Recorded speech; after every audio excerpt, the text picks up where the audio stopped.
Today I will be giving an explanation of the chapter Footprints Without Feet, written by H.G. Wells. This story is about a scientist who misuses his discovery of making humans invisible, which he had implemented on himself and was creating nuisances in the society. The story starts with two boys who were surprised to see the fresh, muddy footprints of bare feet on the steps of a house without finding who was making them. After some time, the footprints were not visible. These footprints had been made by Griffin, who was a scientist and had discovered how to make himself transparent. He could only be seen with the clothes he was wearing. Griffin was a lawless person. In order to take revenge against his landlord, he set fire to his house. In order to get rid of the situation, he had to remove his clothes so that he became invisible. After that, he was left out without clothes and was a homeless wanderer without money during winter. Somehow, Griffin managed to escape from the two keen boys' observation and entered unseen into a big store in order to protect himself from cold. He put on some new clothes, consumed meat and coffee from the restaurant in the store, and went to sleep. The next morning, he woke up when the assistants had arrived, and he was chased by them, and again he took off his clothes so that they could not see him.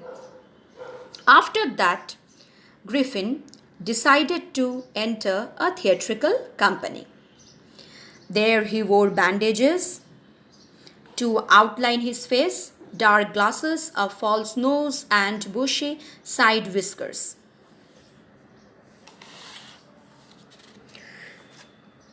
In order to escape without being seen, he attacked the shopkeeper from behind and robbed him of all the money he could find.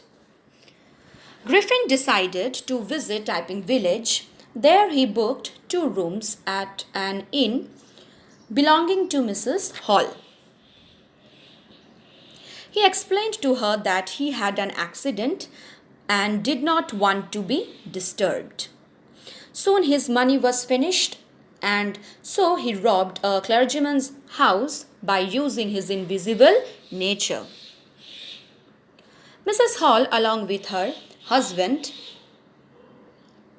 entered Griffin's room the same day when the clergyman's house was robbed, and she found Griffin's room open with his bandages and clothes lying around.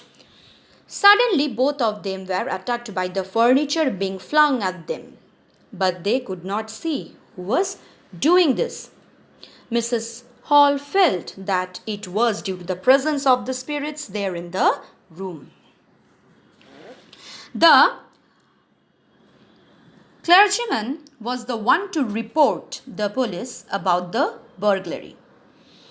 Most people in the village felt that the strange scientist was responsible for it because he paid his due rent, whereas earlier he was not able to do so.